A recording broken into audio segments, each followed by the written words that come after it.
Okay, we're going to call the regular city council meeting to order, Monday, September 13th, 7 p.m. Roll call. David Paradise. Cole Andrew. Herbie Moyna. Sam Solar. Escavano. Jerry Bogey. Wayne McCormick. Charles Smallwood. Okay, invocation. Greg Humans is stepping in for Kathy today.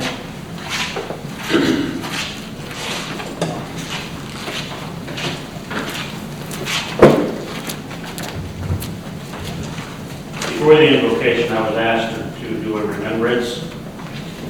2 days and 20 years ago today, on 9/11/2001, we were attacked by Al-Qaeda terrorists who sought to destroy symbols of American power in the hope that this would demoralize Americans, promote widespread fear, and severely weaken the United States standing in the world community, ultimately supporting their political and religious goals in the Middle East and the Muslim world. Although these attacks were devastating and we tragically lost so many of our fellow Americans, firefighters, police officers, and many from other nations, they did not have the intended impact, but rather strengthened the resolve, patriotism, and the unity of Americans all across this nation, inspiring many to enlist in the military service and take up the fight to protect this nation and carry that fight to the terrorists as enemies of all civilized societies. We must never forget that fateful day, not only to honor those we lost, but also to continue to foster the patriotism and the resolve to make the world better, and the unity we came to as Americans. We need to relearn those feelings and work together for the betterment of our community, our states, and this great nation. I also want to address those who have served in the Middle East. We understand all too well that this is an extremely difficult time for many of you. Your service has not been in vain. Never doubt that you are valued and worthy of great respect and honor. Do not allow recent events to tarnish your honored service or the difference you have made in the world. One sentence does not rewrite the whole book. On August 29th, the United States Department of Defense released the names of the 13 service members killed on Thursday, August 26th in the attack at the airport in Kabul. 11 Marines, 1 Army soldier, 1 Navy sailor were killed in the attack.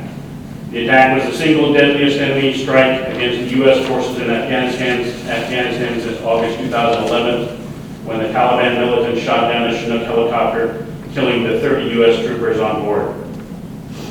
A suicide bomber detonated explosives at the Kabul airport gate, where U.S. troops were searching evacuees rushing to depart the country. At least 18 other troops were wounded in the bombing that killed at least 170 people, as well as the 13 U.S. service members. The attack took place just days ahead of the U.S. withdrawal from Afghanistan that has since been overtaken by the Taliban. We mourn the loss of those Marines, soldiers, and sailors, and pray for their families. We are eternally grateful to those who have made the ultimate sacrifice in service to this great nation to defend our freedom, not only for this country, but to extend the precious gift of freedom to others throughout the world. We offer our heartfelt condolences to their families. The price of freedom is high indeed, a precious gift that can never be repaid. I would ask that you stand as you're able, please, as we call the roll. We remember and honor them today in a reading of the roll of those we lost. Let's roll David L. Espinoza, USMC 20 of Rios Bravo, Texas. Sergeant Nicole L. G., USMC 23 of Sacramento, California. Staff Sergeant Darren T. Hoover, U.S. Marine Corps, 31 of Salt Lake City, Utah.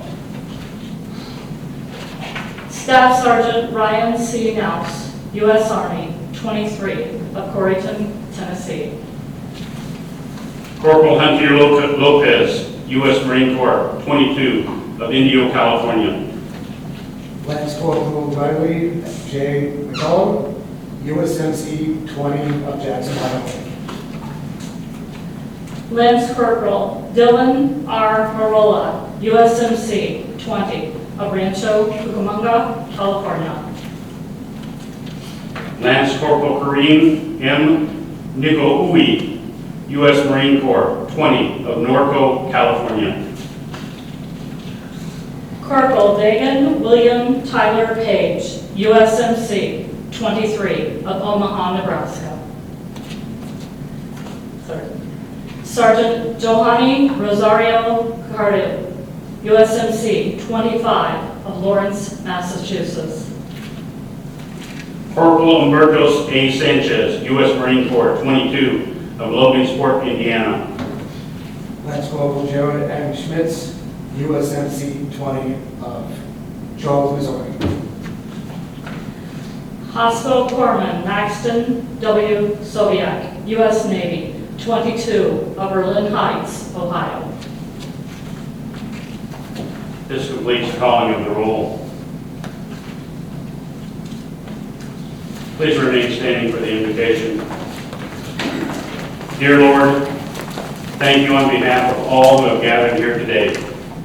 Thank you for your many and abundant blessings. Thank you for life itself and the measure of health we need to fulfill our callings, for sustenance and for friendship.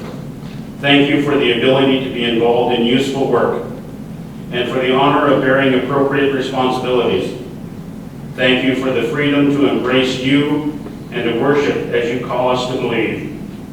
Thank you for loving us from your boundless and gracious nature. We ask your blessing on the families of our fallen veterans, to give them strength to endure as they grieve the loss of their loved ones, to give them rest and confidence in the knowledge that they are now in your loving care. And we ask you to give peace to those who suffer from the burdens of conflict.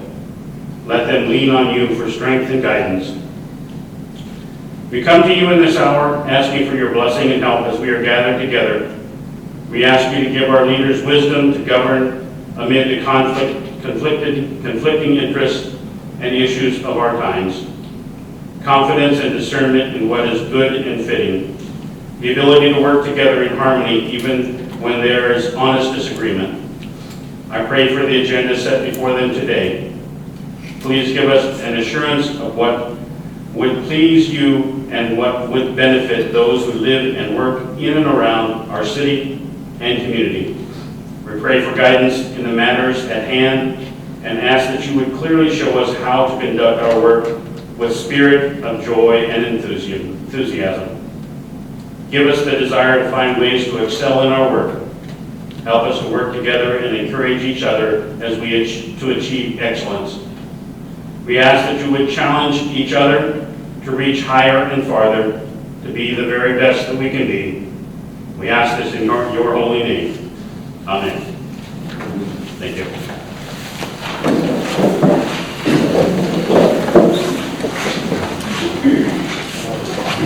Stand for the Pledge of Allegiance. Pledge allegiance to the flag of the United States of America and to the republic for which it stands, one nation under God, indivisible, with liberty and justice for all.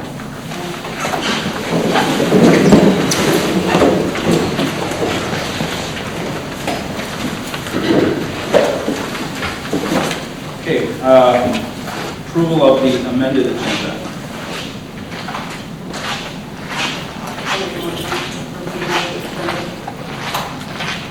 Second. Further discussion? Ms. Solars. Aye. Mr. Marsland. Aye.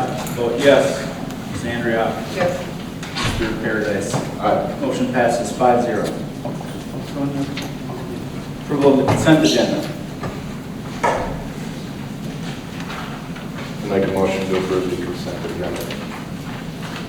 I'll second. Further discussion? Mr. Marsland. Aye. Mr. Solars. Aye. Mr. Paradise. Aye. Ms.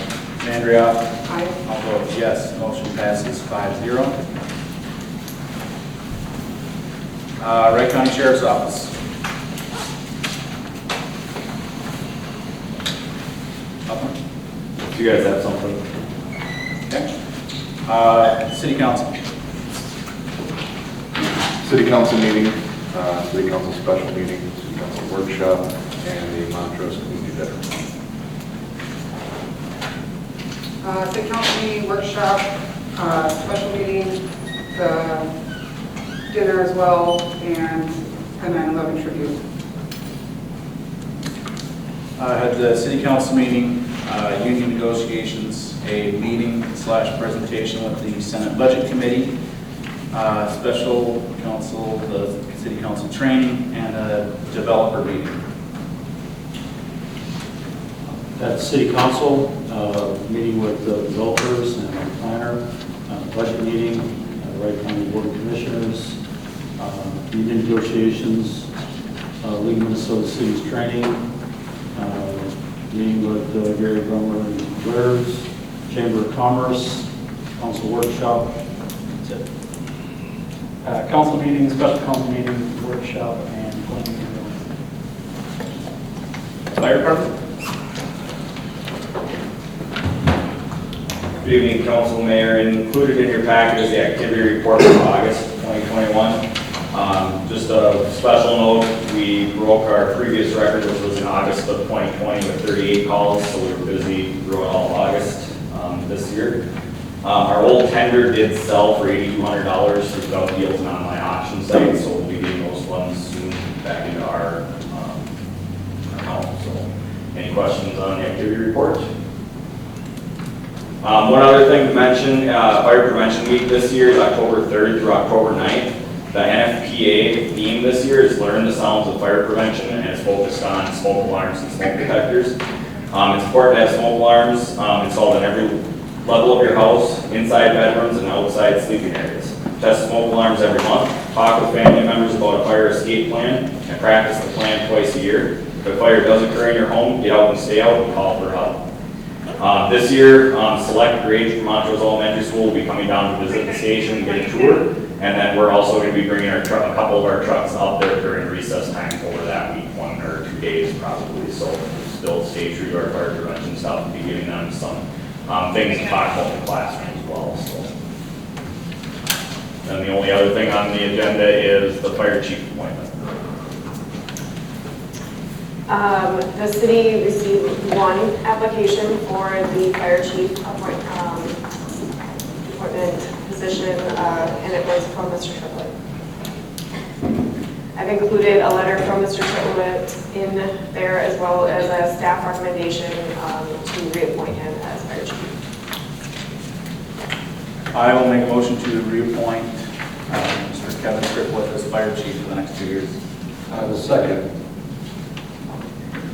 Further discussion? Mr. Paradise? Aye. Mr. Solars? Aye. Mr. Marslick? Aye. Ms. Andrea? Aye. I'll vote yes, motion passes 5-0. Thank you. Thanks, Kevin. Thank you. Planning and zoning.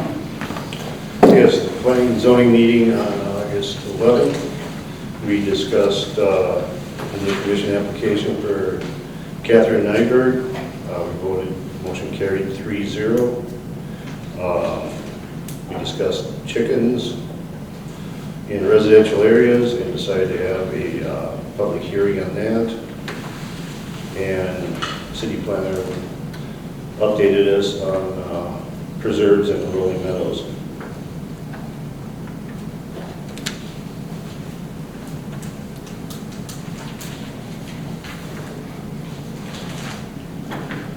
Thanks, Chuck. Application for Planning and Zoning Commission, Ms. Catherine Nyberg.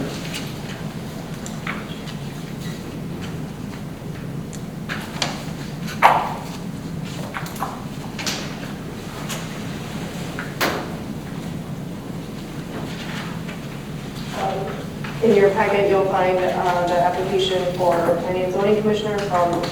Steinberger. Make a decision.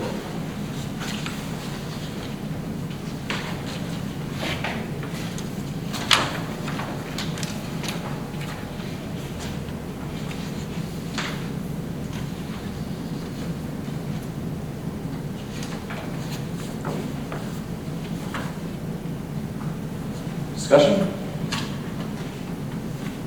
a motion?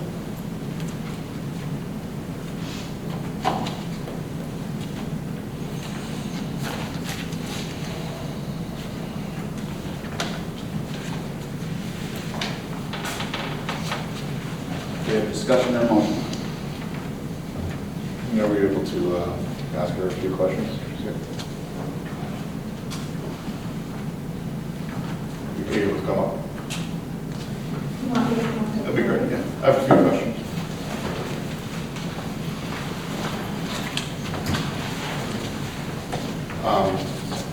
Just because, I don't know you personally, and I don't know you personally, I'm new to here, so I just want to get to know you a little more before making a decision. Looking at it, you were on planning and zoning a while back, and want to get back on what do you feel like you can bring to planning and zoning second time around? Well, I think I have a good knowledge of how ordinances are to be maintained, and also I have a very nonpartisan view of how cities are supposed to operate. And the land use is very important to me. And I think we have to be very astute about maintaining the comprehensive plan guidelines. And basically planning and zoning is for land use and subdivisions and anything pertaining to land use. So if you have more questions. Yeah, no, absolutely. Just hearing from others around, and that knowing that you're going to be new to this committee, do you think you can work well with the members on it? Do you think you can work well with the other members on the committee to have successful meetings? I did work well with them. Can you? Do you think you will? Is the question. Oh, yes, I'm very open to, any ideas. Okay. And I personally don't, have any biases Absolutely. as far as land use. Sure. Planning and zoning, in my view, it does not deal with the personnel matters. The statute specifically states that it's planning and zoning is to adhere to the comprehensive plan and to see that the land is used according to the comprehensive plan. It basically has nothing to do with personnel. It's not personal, I just want to make sure that we have productive meetings, and that we're, everybody can work well together, disagreements or not, but get things done. That's my goal. So just a question. Well, I never had any indication that I can't work with it, but I certainly It's all on you. am open to working with anyone. Thank you. And I don't believe that I was an adversarial voice at any time on the planning and zoning committee, unless I truly did not believe an ordinance was in the best benefit of the city. But I have my personal views, but I try not to bring any bias into what I think is good for the city as a whole. Absolutely. Thank you. Any other questions? I have one. What do you see 5 years from now? Pardon? What does Montrose look like in 5 years from your eyes? Well, I feel Montrose should have new infrastructure. I feel that it needs to look at all of the issues that have been pushed aside in past years. And I think the Main Street needs to be really well taken care of and not have storage units and whatever, be more friendly to business.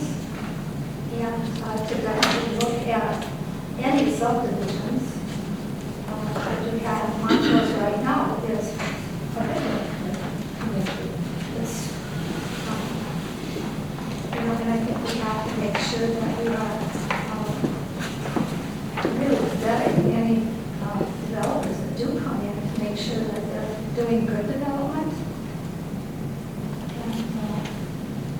and Main Street has been an issue for years.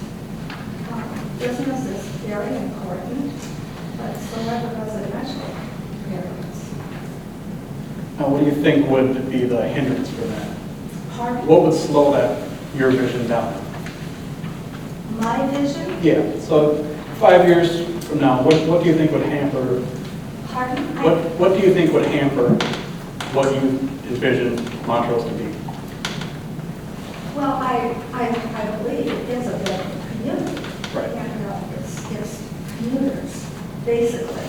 Right. And we will have small businesses. We might be able to bring in a regional retirement community that is funded by a corporate healthcare plan. That would be good.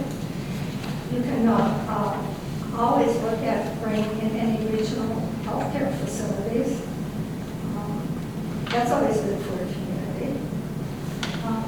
But we're also sandwiched between Delano, Montrose, and Locator, major areas that have the library systems and the major industrial parks. So, it's difficult for me to, I haven't prepared a vision statement. Right. No, I just wanted you just to come off the top of That's your the first head. time I've seen you smile. I tried to do it. Tried to do as much as possible. But you can go on and on. I mean, there aren't any good answers. Right. I You just, have to look at what's presented to you. right. I just wanted to hear what you had to say about it. But I think that could be a good addition, but that's my thought, it's not up to me. It's up to you. If you're looking at specific people that you want to apply in zoning, some out of any background and somebody who's just new blood to the community and just has off-the-cuff ideas, which are fine. Those ideas are always good. I mean, it'd be nice But to have some. I believe in diversity. I strongly believe in diversity. And I don't think that people can go wrong by having a diverse commission. But those are my thoughts. Thank you.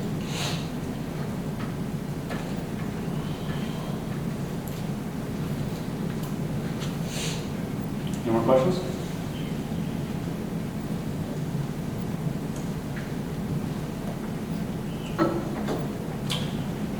Good discussion or motion?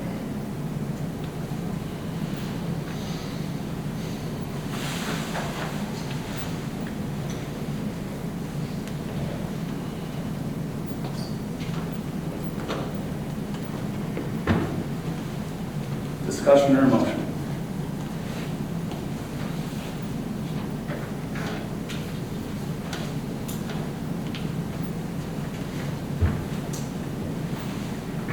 I'll make a motion to approve Ms. Catherine Iberg's application for planning and zoning.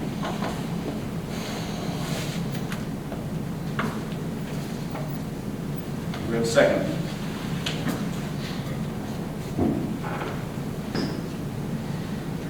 I will second. Further discussion on the motion?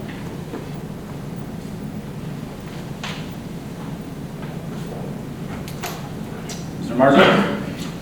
No, I'll abstain. Mr. Solars? Aye. Ms. Andrioff? Aye. Mr. Paradise? Aye. And I will abstain. Motion passes 3-1-1. How can you abstain from that? Aren't you supposed to have a vote unless it's a personal issue is the only reason you would abstain? I am abstaining because of personal things that have been said about me, either in an email or online, and I'm not going to let that weigh my decision one way or the other. So the motion passes 3-1-1. Thank you. Ms. Kirby, I stand behind any of my comments, but I would make also Any comment I have made would have been in defense of a relative of yours making a rude remark about I have no idea about any comments about relatives of mine. council members. This is not the time and place for that.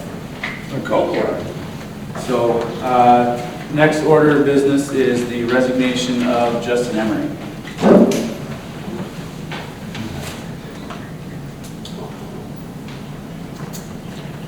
Make a motion to approve the resignation of Justin Emery from planning and zoning. I'll second. Further discussion? Mr. Marzlick? Aye. Mr. Solars? Aye. Ms. Andrioff? Aye. Mr. Paradise? Aye. I'll vote yes, motion passes 5-0. City engineer updates. Good evening, Mayor, Council. Just a couple updates on the downtown improvement project. We did have a pre-con with the contractor. At this point, it looks like we're going to be doing some televising work and things of that nature, but not opening any streets at this point this year, with all work scheduled to begin in spring.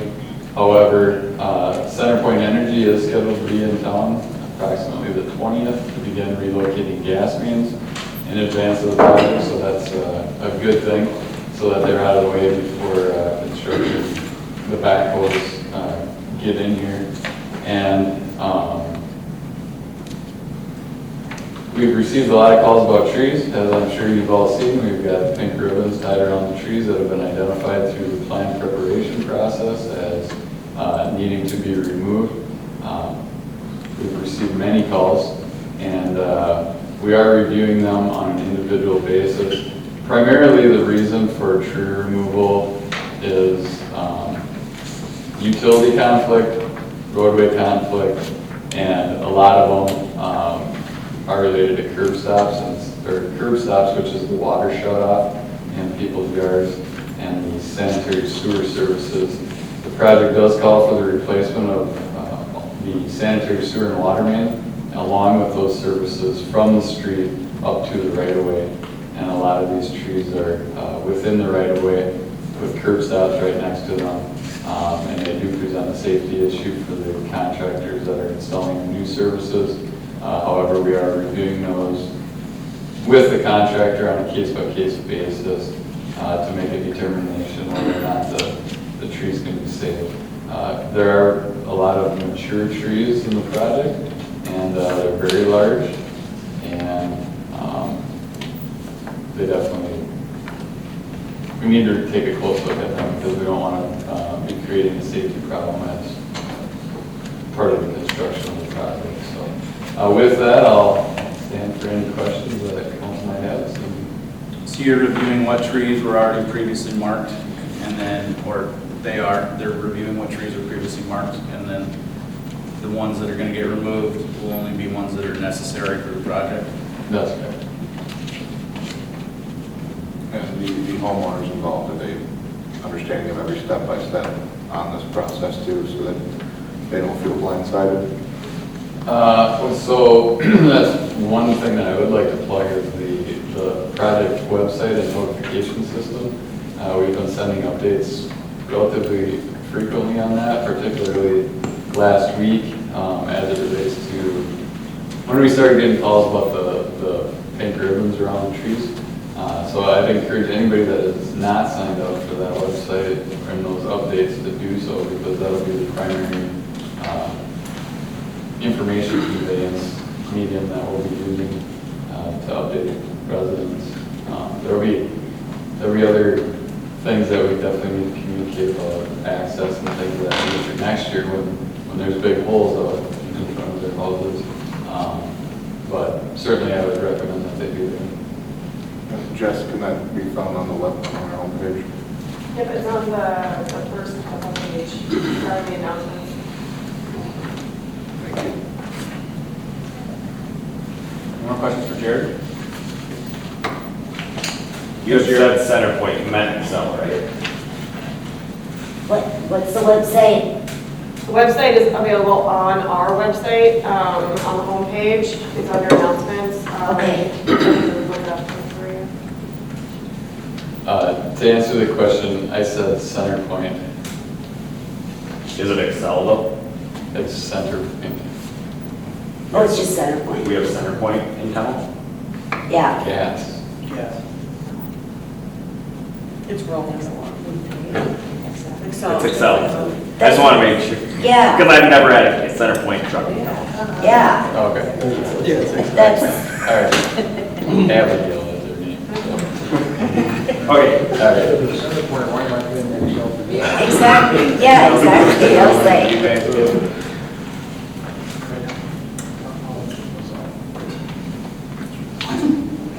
Okay, so yes, the website for the road construction project, there's a link to that on the city website page underneath announcements.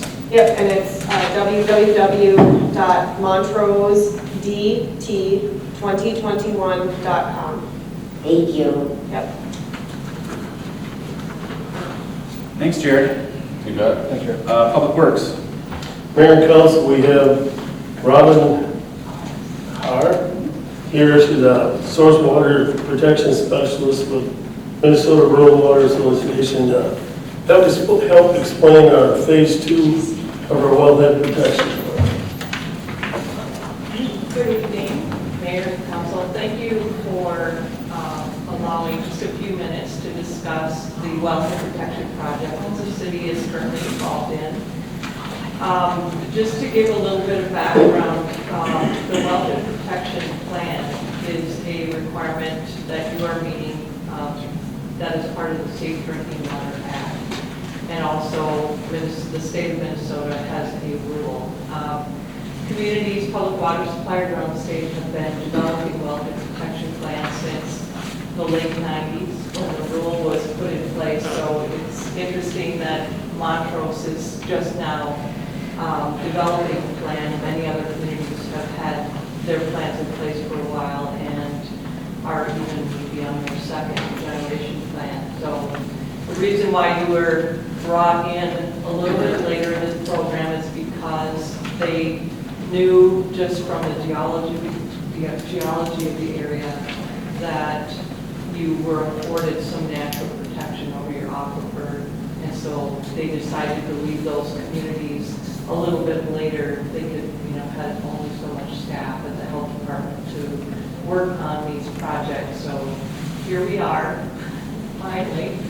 And what you see up there on the TV screen, and I think you have a map in your packet as well, is the product of some of the activity that has been going on behind the scenes with Mr. McCormick, myself, and Minnesota Department of Health Hydrology staff.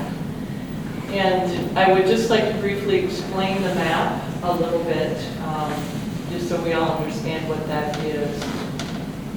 You'll see that there are wells 4, 5, and 6 indicated on the map with the dots. And you'll see a big blue line within the green area. That is the wells, all three, when you pump the wells at the city, as you have been, normally that is a 10-year time of travel area, meaning that water from that area takes 10 years to travel into the city of wells. And that is a computer-generated figure or depiction of the city's recharge area. And so other things that are put into that depiction for that computer model are not just the wells pumping, but also the direction of groundwater flow in that area, whether or not there are other things in the area that might impede water flow in the aquifer, such as rivers or ground falls. And also how fast does the water in the aquifer travel through the materials that the aquifer is made of. And so you get the blue line area. The red areas, the circles around the wells, depict a 1-year time of travel for water. And then the yellow line area around the entire blue area is what we call the drinking water supply management area. And that is the area that we will be addressing with the future activities that we'll be doing to develop the rest of the plan. And just as you can see as well, on the right side of the map, there's mention that the vulnerability is low, meaning that they also did an assessment of the wells and their construction and looked at the geology, as I mentioned, and it appears, as they had figured, that you do have a lot of geologic layering over the aquifer that your wells are constructed into, which provide protection from land use activities that might contaminate the drinking water, which is the focus of the wellhead protection program, to be proactive to protect the drinking water supply. And so this is the point that we are at. Public information meeting also is a requirement of the rule, which we felt it was a great place and time to have this to update the council on the activities and then also just inform you a little bit about where we go from here. Wayne, Mr. McCormick, and I, and likely anybody else that would care to be on such a committee, will be not just now looking at that area for where it is, but now that we know where that recharge is coming from, we'll look at land use activities that have the ability to impact the city's drinking water. And since you have that geologic layering, really the only issue that we need to be concerned with are other wells that might be constructed into that same aquifer, or wells that are at least 145 feet or deeper. And so we will be looking into statewide databases and gathering public knowledge about what we know is occurring within that area to see where the wells are, and maybe including some other issues that might come up related to well, water system security, or land use and zoning, things that might help you to achieve your goals in protecting the drinking water that you might want to assess at that point. And then what, depending on what you find about the number of wells, the condition of the wells, whether or not you want to do educational activities around maintaining wells or helping people access grant funds to seal wells that might be unused in a sealed or in poor shape. So there are grant funds. I guess that's the good news of the day that I can bring, is that there are funds through the health department to actually achieve some of the activities that you include in your wellhead protection plan. One of the grants that you will have access to when the plan is completed is an implementation grant for wellhead protection that you can ask for up to $10,000 without any cost share. Things in your wellhead protection plan, and you continue to reapply for this grant as you complete projects. So I guess I would say that would be a good reason during the second part of the planning process to really develop the issues portion of that plan, really have a good discussion about what are the issues surrounding the city's drinking water supply, and not just quality, but quantity as well, and security, and all of those things that help. So, with that being said, we look to have this completely finished, or end date given to us by the health department is February of 2025, which is a lot of time. I predict that will probably be done much sooner than that, but we do have that amount of time, and so we'll be moving forward with that. With that, is there any questions from the council?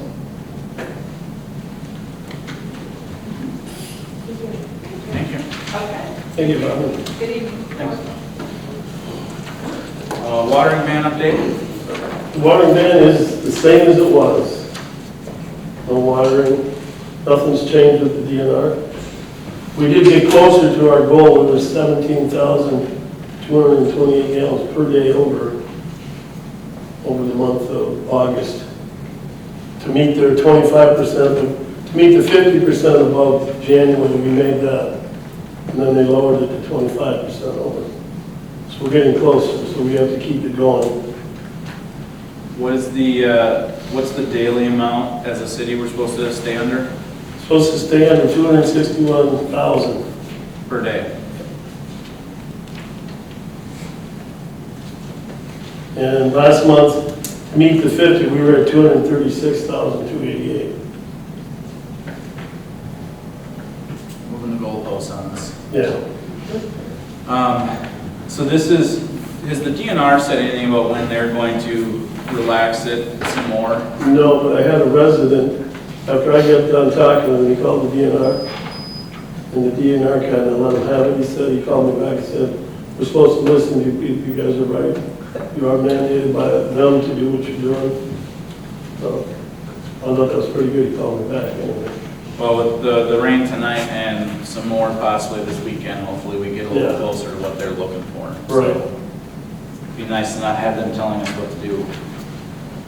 And they do regulars. Quote for a new locator? So I got a quote on a new line locator for $4,849. It was in our capital improvement plan for 2017, and we've been looking along with the obsolete one. And I've got a guy coming out to actually demonstrate the new one. I just want to be able to tell him we can either buy it or not, if we like it, I mean. So I need permission to buy it if it works. Next year with the road project plan, we're going to be doing some locating, so. Well, in the interest of not messing up locates, I'll make a motion to approve the purchase of a new locator up to, you said it was $4,849? Yep. Dollars? Yes. When you check shipping and stuff. Well, he's going to bring it up, and that's his quote, so. It says shipping interest or insurance. Underneath on this quote, it says shipping, Yeah. insurance, configuration, and training. I know, he was going to bring it up, is what he told me. So. It's got training and stuff on it too, though, Yeah. so I should go up to 5,000. Okay, I'll just amend my motion to the approval for purchase of a new locator. Yeah.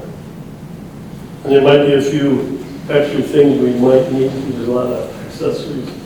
I think I gave you a list of those. And then also we had a siren go bad at Rolling Meadows lift station. We had a few complaints on it. Hold on a second. We have a motion on the table, do we have a second? I'll second. Further discussion on the motion? The only difference between these two quotes is one rechargeable, is that my understanding? It's the batteries. Okay. Good. So Wayne, do we have a not to exceed number? No. Do you want to give me one? I mean, kind of set a price.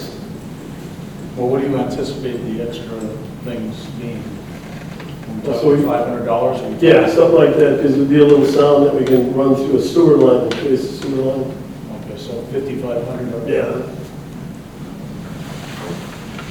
I will re-amend my motion with the purchase of a locator at the max of $5,500. I'll second. Okay. Further discussion on the amended motion? Mr. Paradise? Aye. Ms. Andriott? Aye. Mr. Marslick? Aye. Mr. Solars? Aye. I'll vote yes, motion passes 5-0. Do you have any other updates for us, Wayne? I have a siren up in Rolling Meadows lift station that went bad. Yep. And we did get a couple of calls on it. And it was repaired last Friday. So it's up and running, and took a new battery charger and some batteries. Have we tested it? He says it works, so they can test them when they're up there. I don't know if he actually calls the county and has them set it up. He didn't know. We'll have to wait till the first one. Yeah, he's repaired them before. Yep. Okay. No old business, new business, the 2020 preliminary budget levy. So before you tonight is our preliminary budget and levy. This has to be to the county by September 30th. The preliminary levy has to be submitted to the county by September 30th. This is the same as what we talked about in the workshop that we held back on August 31st. The general consensus was to submit the one for $100,000 more than last year's levy. So that is the one that is before you. It's about a 7.18% increase over last year, or $100,000, which will the tax rate would increase approximately 1.2%. You will have an opportunity to reduce this if you so desire before we submit the final levy in December. You just have to remember you can always reduce it by the final levy, but you can't increase it. So something to take into consideration. It is a preliminary one. So if you have any questions, otherwise I just need a motion the first part would be a motion to approve the levy as presented. I'll make a motion to approve the levy as amended. I will second. Further discussion? Mr. Marslick? Aye. Mr. Solars? Aye. Mr. Paradise? Aye. Ms. Andrea? Aye. I'll vote yes, motion passes 5-0. Okay. The second part of this is we also have to certify all of our debt service is certified to the county, and part of it is paid for by levy. So on page 52 is all of our current bonds, plus the new one that we just took out in 2021. And as you can see, there are some additions and some reductions to those amounts. The first one is our 2021. We're going to lower that from $378,000 down to $200,000. We're going to lower the 2017 bond from $61,000 down to $60,000. We'll leave the 2010 B one as it is. The 2010 A is County Road 12. This is the last year. 2022 will be the last payment. We do have money in the cash fund for that, in that cash fund, or in that bond account, but we do need $109,000 to make the payment. Over the course of the years, we lost some of our special assessments, such as the regional park was a special assessment at one time. So we need this to make up the difference for the last payment. So those are all the bonds. So the next items on the agenda are the resolutions for those bonds. Anytime you change what's been certified to the county, you have to do it by resolution. So the following, the next three resolutions, number 25, 26, and 27, are the changes to the bond amounts that were certified to the county. I'll make a motion to approve resolution 2021-26, authorizing a decrease to levy for street reconstruction bond 2017A. Second. Further discussion? Ms. Andrea? Aye. Mr. Paradise? Aye. Mr. Solars? Aye. Mr. Marslick? Aye. I'll vote yes, motion passes 5-0. You skip 25. Yep. I'll make a motion to approve resolution 2021-25, authorizing an increase to levy for crossover bond 2010A. Second. Further discussion? Mr. Paradise? Aye. Ms. Andrea? Aye. I'll vote yes. Mr. Marslick? Aye. Mr. Solars? Aye. Motion passes 5-0.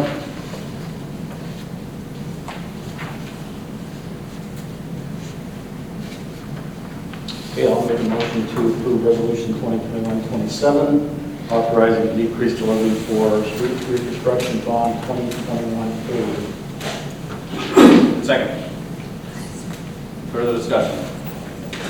Mr. Solars? Aye. Mr. Paradise? Aye. Mr. Marslick? Aye. Ms. Andrea? Aye. I'll vote yes, the motion passes 5-0. And last but not least, I'll make a motion to approve resolution 2021-28, approving the transfer of funds from our landscape escrow. Second. Further discussion? Mr. Paradise? Aye. Ms. Andrea? Aye. I'll vote yes. Mr. Solars? Aye. Mr. Marslick? Aye. Motion passes 5-0. Thank you. Okay, open forum. Have Mr. Joseph Fontoma. Joe Fonzoma, 1303 Loveland Circle. Reason for me coming up here today is when I talked to the council, Wayne also. On Aspen, when you're coming up Aspen towards County Road 12, concrete sidewalk, it just probably comes to an end. There's probably, I'd say 16 to 20 feet from the end of that sidewalk to the blacktop walking path that goes up and down County Road 12. Every day you come by there, you see people walking their dogs, parents with strollers with their kids on bikes. They come up, they hit that hole, and watch kids fall off their bikes, and watch, moms struggling with strollers. What can we do as a city, or can you guys do as a city, to maybe extend that sidewalk, that 16 to 20 feet, so that it reaches the walking path, so people that are in that neighborhood can have a clear path up to the walking path. Because a lot of people use that path, especially in Nelson County, paved it all the way to Buffalo. I mean, people use it like crazy, but to get out of the neighborhood, you gotta go through the hole where the sidewalk is. Is that the north or south side of that? That would be right on the city property there, right where like the, It's like across from the water transfer yeah, station. like where the gardens are, and the open lot there. The sidewalk comes right up there, and just, like I said, it just comes to a stop. And it's a good drop, it's 3-4 inches, and then you have to come up 3-4 inches on the other side to get up to the walking path. I think it's 4 or 5 panels, 16, 20 feet, something like that. Something like that.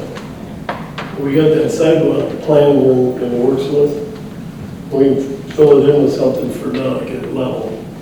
And then when the sidewalk plan goes through, we can put that in. Do we know why it wasn't ever finished? Why it just stopped? I don't know. Probably the developer. Yeah. I was. He probably only had to go so far and quit.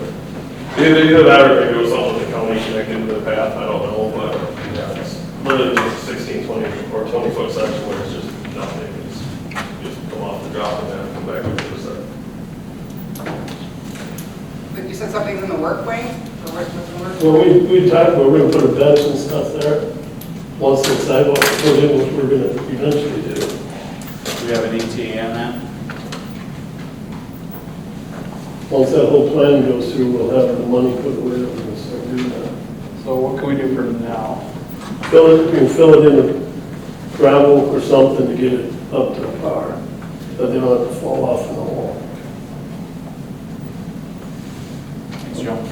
Thank you. Probably looking at like next year doing something. Ms. Julie Roberts.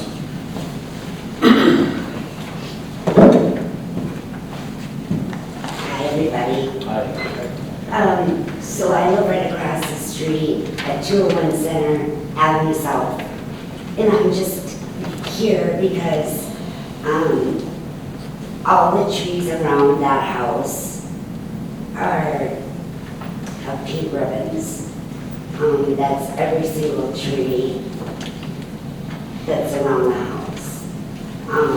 And Tom is here. He owns the house. I've been living there for a couple of years now, and I understand why you have, I understand.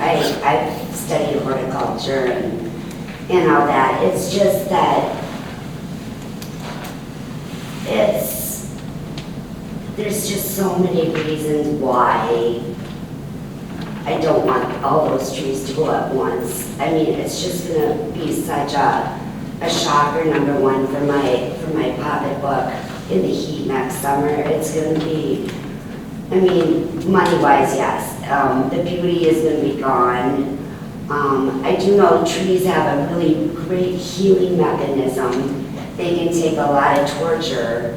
Did you look into other ways of saving the trees, rather than cutting them down?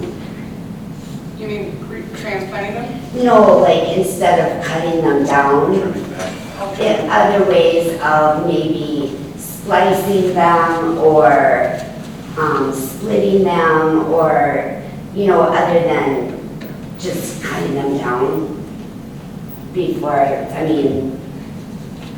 are there other options? Are there any other options than to cut them? Mayor, council, as I indicated, I mean, the tree removal was identified and designed on the plan, right? So that means that we identified conflicts with the trees. Now, we have a contractor on board, and they'll be the ones responsible for putting the utilities in. And we are reviewing the trees with them on a case-by-case basis. Ultimately, it is unfortunate as part of a reconstruction project that trees have to be removed. However, the trees that we're talking about removing are in public right of way. So ultimately, we're going to do everything we can to save whatever trees we can. But at the same time, we're not going to be modifying curb lines and things like that. Would you be willing to work with Tom that owns a house on a case-by-case basis to maybe save 1 or 2 of the 7 trees around the house maybe? Yeah, we can look at that. Because me out of everybody in this area, he's losing all his trees. Okay, that's what. Thanks, Julie. Thanks. Miss Jessica.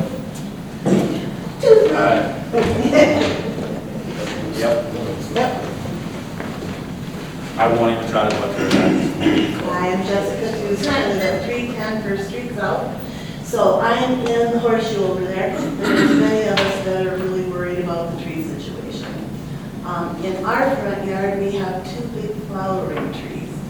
And my dad says, who has dementia, sits and looks up the tree at the birds, because we're on the 2nd floor, and that tree's going to be gone.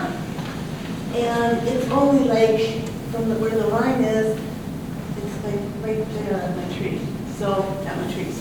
So I really would like him to come out and talk to us, but we called last Thursday, somebody was supposed to come on Friday, did not come out, did not call, did not come out.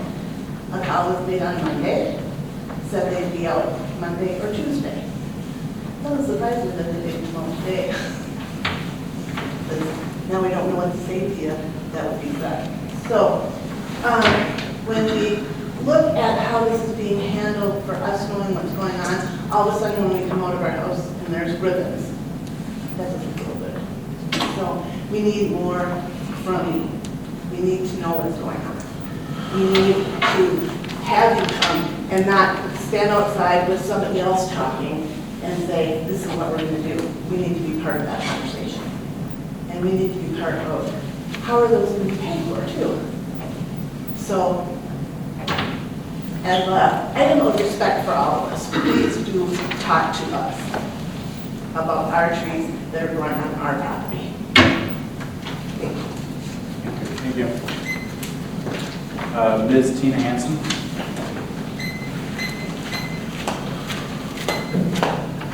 I'm just wondering about the ice rink that was put in behind my house.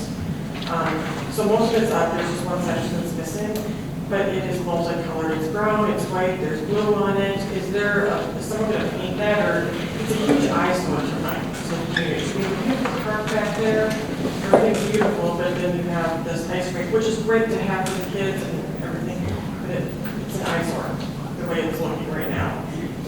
The sections are all different colors. Actually, what we're doing is we're building a gate for it, and the whole thing's going to get painted. This year or next? Yes, this year. Perfect. Thank you. Thank you. Okay, upcoming meetings. Planning and zoning on Wednesday, October 13th at 7 o'clock. The EDA for September we canceled, correct? Yes. Council workshop on September 27th at City Hall, 4:30, and the City Council meeting on October 11th. Acknowledgements. I have a question. So, are you gonna replace the trees that you cut down? Trees removed as part of the project are not intended to be replaced. that is bad. That upsets me tremendously. Okay. Is it a possibility, Jared, that some of those trees be replaced? Yeah, we can certainly look into that. I mean, ultimately, the good news is well, let me back up. So we had open houses, multiple of them, regarding the project. We identified trees that were proposed to be removed. Not everybody could attend those open houses. So the reason that the trees are marked with ribbon is so that if we can work around them and save them, we can simply remove the ribbon rather than trying to remove the paint from a tree, which is another method used to mark trees for removal. So certainly, once the project is finished, and if council would like to pursue the installation of trees, that's definitely an option. Historically, that hasn't occurred, but that doesn't mean that I can't at this point. Sure. Acknowledgements. First, I'd like to just acknowledge Kevin Triplett for the years he's put in as the fire chief, and that he's continuing to be willing to do that job, and nobody else wants to do that. So it says a lot about Kevin and his care for the community. I'd just like to reiterate what was said during the location as well, and just acknowledge not just those 13 soldiers that recently died, but all active duty and retired military members.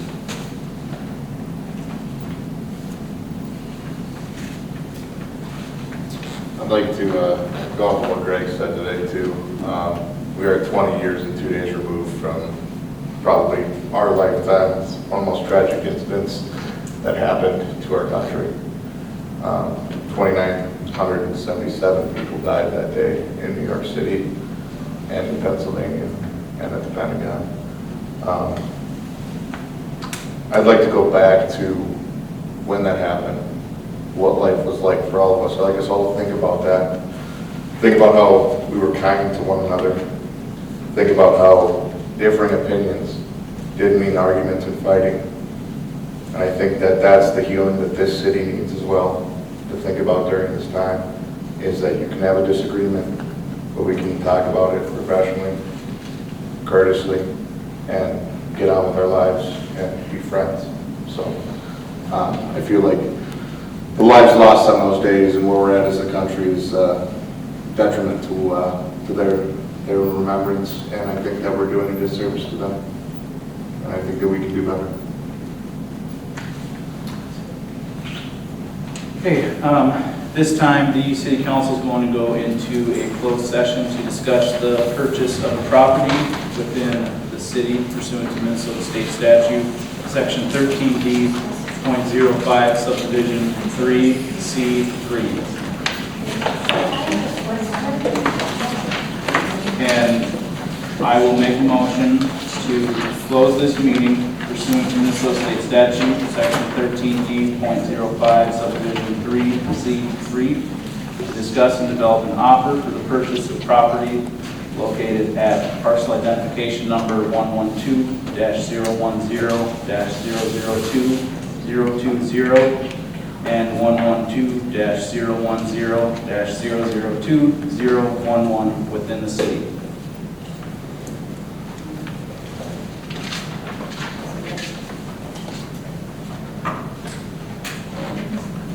Further discussion? Mr. Marslick? Aye. Mr. Solars? Aye. Vote yes. Mr. Paradise? Aye. Ms. Andriott? Yes. Motion passes 5-0.